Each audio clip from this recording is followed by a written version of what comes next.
We are live. We are live. My webcam is blurry. Let's get this party started. Just waiting for some folks. There we go.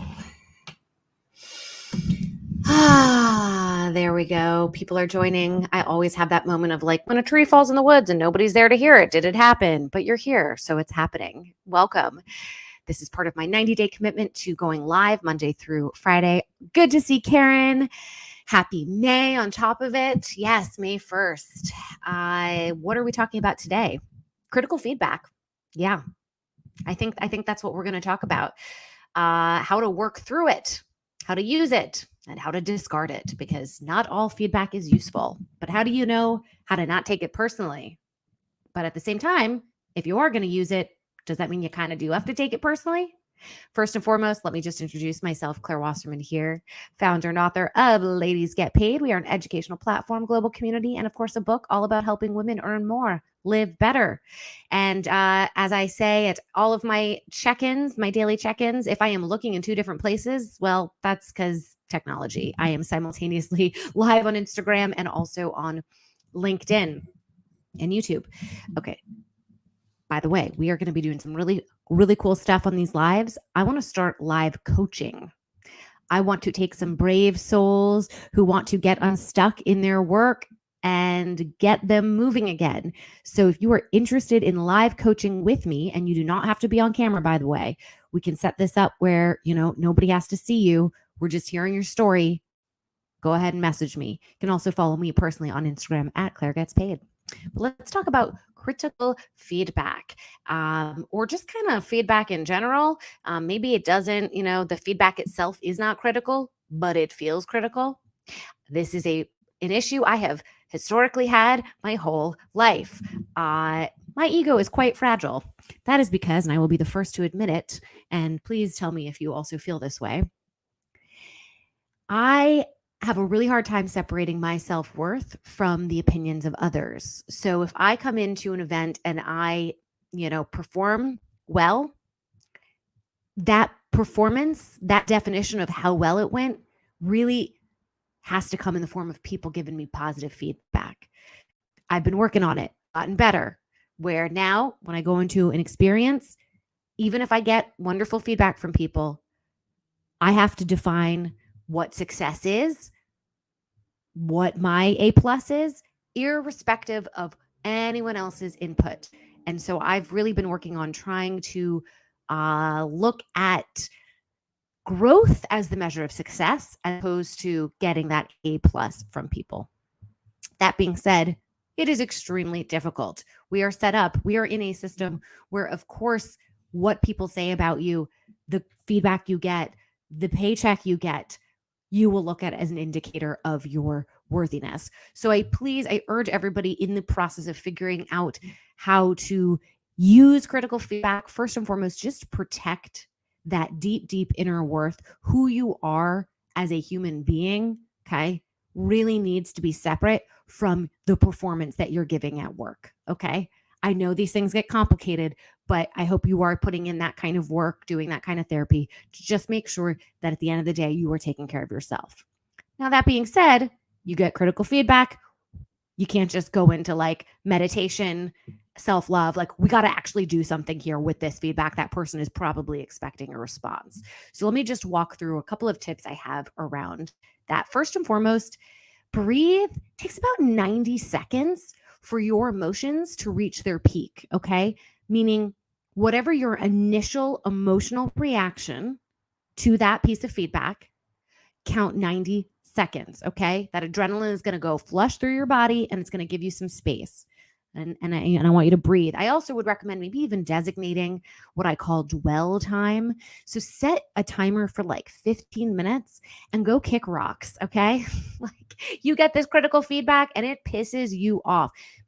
Maybe about the person giving it to you. Maybe you turn it inwards, you get pissed at yourself. I don't want you to immediately go into suppression mode or doing mode. Just be with it. And for 15 minutes, go write it out. Go stamp around, go throw a little tantrum, go yell at this person, not actually, but in your mind. Okay. Because I just want you to be able to, again, flush the feelings as best as you can. Okay. Now we're going to get into the analytical part. Can we actually use this feedback for something, for anything? And first and foremost, consider the source. Who the heck is this person, right? Are they a troll on the internet? Like, are they your boss? Is that boss a troll on the internet? Just kidding, right? So consider the source. What about this person? Like, do they have the full context that they need to be able to give me this kind of feedback? Do I respect this person, right? Listen, feedback can come, good feedback can come from anybody, anywhere, for sure. But I always want us to just consider the source before we dig into it too far.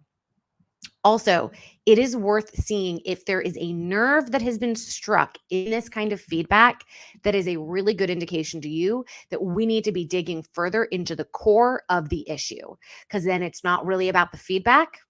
It's about what the feedback touched upon. And there may be some truth in that. I mean, listen, if you have any kind of emotional activation, then yeah, that is a signal that you give a shit about this thing, whatever it is. So if you can really try to get to like the core of what's bothering you, great. But also maybe get to the core of what they're trying to say, because not everybody is super articulate in their feedback. And there could be a grain of truth in what they're trying to say. So if you can almost imagine yourself like a diplomat here, and try to read between the lines of like, what is this person? Who is this person? What is their intent? Assuming it is good intent for me. What can I take from this that could be useful at all? And if it's a little unclear, come back to that person with questions. Again, assuming this is not a trolling situation, but rather, a boss or a client.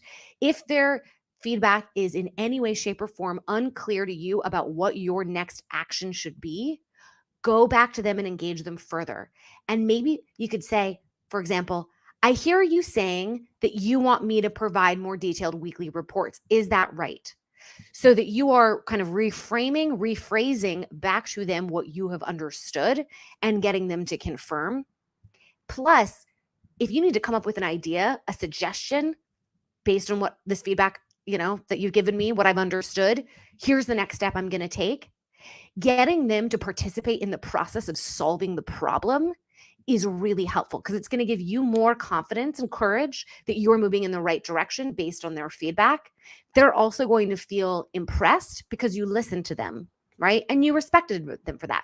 By the way, even if you don't respect them or you didn't agree with the feedback, again, you had that time of like getting it out of your system. The way that we present ourselves to another person, of course, you're not going to tell them that you don't respect, right?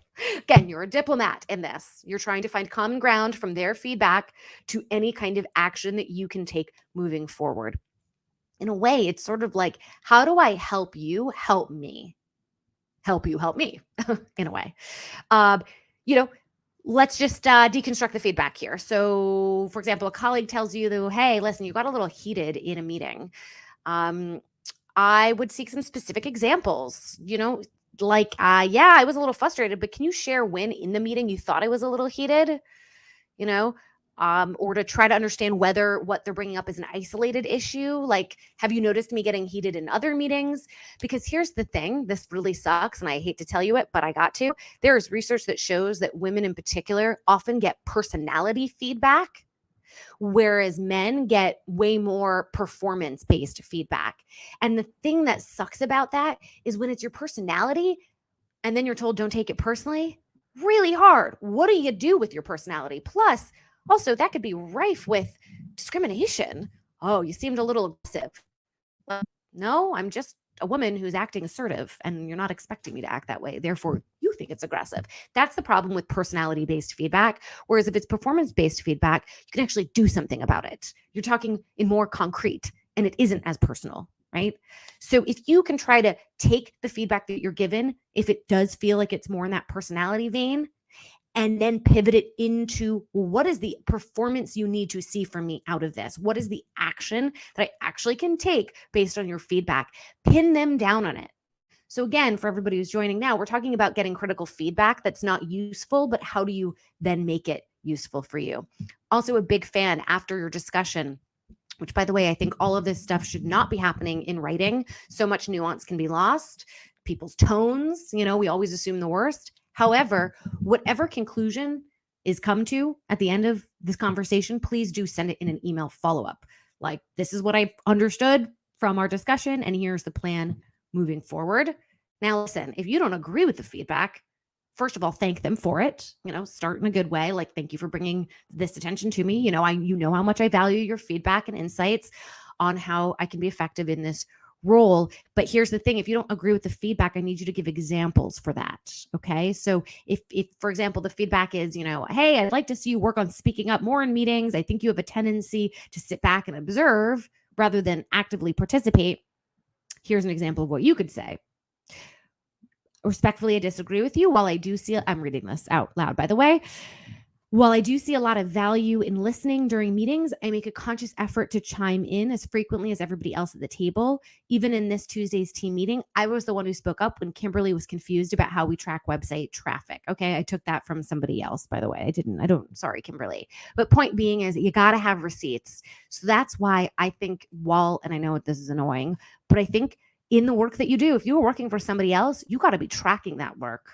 You have to write down these things. It's going to help you make the case for what you want moving forward. It's also going to give you kind of a running log of what you're doing and who are you. It's going to help you make adjustments in your career, even because we're all like so busy all the time. And then all of a sudden we get burnt out and we're like, what happened? Well, if you have this running log, as you're documenting this stuff, it's going to help you be more connected to your process. Okay. It's also really important that you solicit feedback too, by the way. And there's research that says that women receive less feedback than men in general, partly because we're just not given the feedback. And the other part is we don't actively seek the feedback. And I have had many conversations with, HR folks or, leaders at companies who say they really, really they look for people who seek feedback because that is a demonstration of their desire to grow. And, promotions and raises are all about investments in employees. So for you to ask for feedback, that is a way of you saying, hey, I am here for the long haul. But here's the thing, there is a certain way to ask for feedback because it's putting a burden on the other person when you ask them for feedback. So the best thing you can do is to just be as specific as possible of what it is that you are looking to improve upon. Okay. And so avoiding the do you have any feedback for me? To well, what's one thing you think I can improve? Or, hey, I'm working on my public speaking skills in particular, and I'm curious next time in a meeting, when you see me speak, if you have any feedback for me or just again, how do I help you help me? And if you're somebody who is in the position to give feedback, that's a big responsibility. There is absolutely ways to do it and to work on it. But again, at the end of the day, specificity, crucial. Demonstrating positive intent, also crucial. And opening it up for a dialogue where it's, this is what I've observed. Here's how I think you can improve. What do you think? And also to not just put people on the spot, let them come back to you, right? Let them schedule another meeting with you, recommending solutions that you can work on with them moving forward, making feedback just way more collaborative as opposed to this, you're getting called into the principal's office kind of feedback, right? But, we've all gone through it. I mean, that's sort of a wonderful thing about feedback and even just negotiating is we're always scared when we have when we have to negotiate or give the feedback, but we forget that we've actually been doing this sort of stuff all throughout our life. We've been giving feedback, receiving feedback forever. We negotiate every day, all the day. It might not be for salary, but it's us figuring out compromises with people in our lives. So, maybe in a low stakes kind of way, start getting comfortable with the exchange of feedback. And that was my Monday talk. Thank you all so much for coming. By the way, we want to promote you all. So if you are working on stuff that you're proud of, you've got a win to share, post about it. LinkedIn, Instagram, tag us. You can contact me at Claire Gets Paid, okay, on Instagram. And if you want to be live coached by me, also reach out. ladiesgetpaid.com. Also, it is a free membership. You can upgrade, of course, but no barrier to entry. We want any and all to be part of our world so that we can help get you paid and live better. Much love to you all. Happy Monday, happy May, or whatever day that you end up watching this. You got this.